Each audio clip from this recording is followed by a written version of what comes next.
সুবোধ অধিকারী বা সোমনাথ শ্যাম পার্টির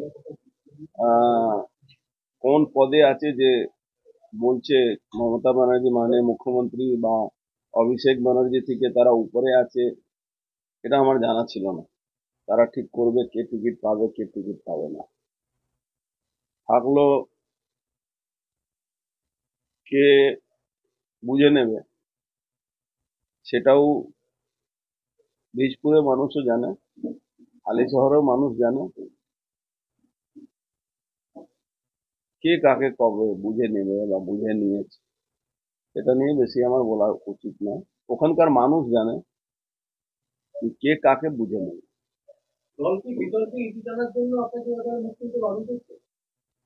না, আমাদের মাননীয় সভাপতি সুব্রত মুখার্জি, সুব্রত বক্সি মহাশয়, যিনি সাংসদও আছেন, আমাদের যিনি সভাপতি আছেন জন্মলগ্ন থেকে, তিনি আমাকে বলেছেন অস্পষ্ট এই ধরনের যারা তৎকাল তৃণমূলী লোক আছে এদের কথা উত্তর দেওয়ার দরকার নেই। আমি তাই কালকে স্পষ্টভাবে বলেছি যে আমাকে উনি অস্পষ্ট, সুব্রত বক্সি মহাশয় অস্পষ্ট নির্দেশ দিয়েছে কি দল এইসব লোকের যে দলের শৃঙ্খলা ভঙ্গ করছে তাদের ব্যাপারে দল এদের সঙ্গে বুঝবে, তোমার এদের কোনো উত্তর দেওয়ার দরকার নেই। কিন্তু ইতিমধ্যে আমি দেখলাম একজন টিভি চ্যানেলে এটা ভুল বার্তা দেওয়া হচ্ছে যে আমাকে নাকি দল সেন্সার করে। সেন্সারের কোনো ব্যাপার নেই। দলের একটা একনিষ্ঠ কর্মী হিসাবে দল যে নির্দেশ দিয়েছে, আমি প্রথমে তো আপনারা জানেন 20 দিন ধরে একটা লোক ভাঁট বকছিল, আমি কোনো উত্তর দিচ্ছিলাম না। হ্যাঁ, বিধায়ক সোমনাথ শ্যাম ভাঁট বকছিল, আমি কোনো উত্তর দিচ্ছিলাম না। বাধ্য হয়ে 10 দিন যেহেতু দেখলাম জেলা কোনো নেতৃত্ব কোনো এইসব নিয়ে কোনো উচ্ছ্বাস নেই তাদের, তখন বাধ্য হয়ে আমি বলেছিলাম। এবার মাননীয় সভাপতি সুব্রত বক্সি মহাশয় যখন বললেন তখন আমি এটা কালকে বয়ান দিয়েছি।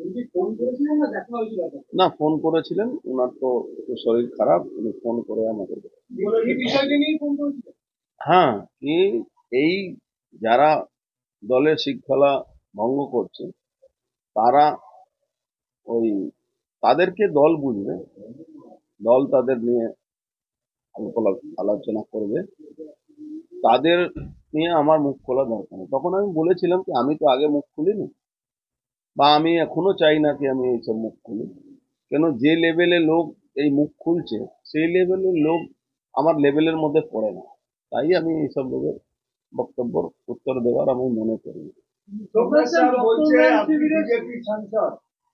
তবে আপনাকে তো অভিষেক বন্দ্যোপাধ্যায় হাত ধরে করেছে, এখানে মনে হচ্ছে যে ছবিও হবে আছে। না, জয়েন করার সময় এটা ছবি ছিল এখানে। তো আমাকে তো অভিষেক ব্যানার্জি জয়েন করিয়েছিল। আমি 4বারে বিধায়ক তৃণমূল কংগ্রেস, 4বারে কাউন্সিলর তৃণমূল কংগ্রেস। কাউন্সিলর হওয়ার পরে তো প্রধান হয়েছি। একবার আমি জেল থেকেও জিতেছিলাম, যখন জেলে ছিলাম তাও দল আমাকে টিকিট দিয়েছে। তো কে তৃণমূল কংগ্রেসের লোক আছে কে বিজেপির লোক আছে, নিশ্চিতভাবে আমি বিজেপিতে গিয়ে মানে জিতে এসেছিলাম। কিন্তু যারা আজকে এই কথাটা বলছে তারা তখন কোন দলে ছিল সে জানা নেই আমার, আর তারা জীবনে জিতেনি।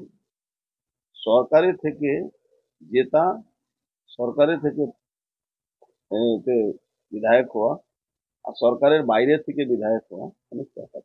প্রজ্ঞান বলছেন যে আপনি নিজেকে উদ্দিন বলে দাবি করতেন মহাভারতের উদ্দিন ব্যক্তিগত আক্রমণ করেন, কিন্তু আপনি ওনার পরিবারকে আক্রমণ করছেন।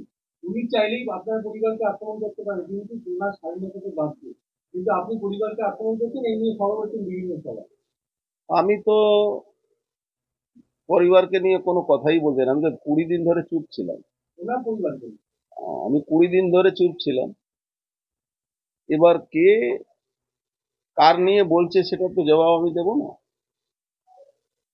কিন্তু যখন সীমা পেরিয়ে যায়, একটা লোক মিথ্যার উপর মিথ্যা বলতে থাকে, তার উত্তর যদি না দেওয়া হয় তাহলে লোক মনে করবে কি সেই লোকটাই সত্যি বলছে, তখন বাধ্য হয়ে এটা বলতে হয়েছে।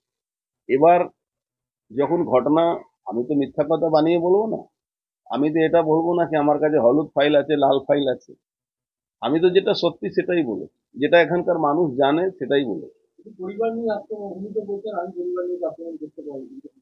কেন, কে কে কাকে বারণ করেছে? এখন যা যা করেছে, আমার আমার ভাইপোকে খুনি বলে দিচ্ছে, তো এর থেকে বেশি আর কি বলা যেতে পারে? সেটা তো পরিবারের উপর আক্রমণ। সেটাই তো বলছি, আমার ভাইপোকে বলছে খুনি। সে লোকটা 19-এর আগে একটা তার উপরে মামলা নেই, কিন্তু যে লোকগুলো এই কথাগুলো বলছে তাদের এগেনস্টে কি কবে কি হয়েছে সবাই এখানকার লোক জানে। আপনার ছেলের সঙ্গে ফাইল তুলবে, বলছে 70 সালের ফাইল তুলবে, কি এমন আছে 70 সালের ফাইল?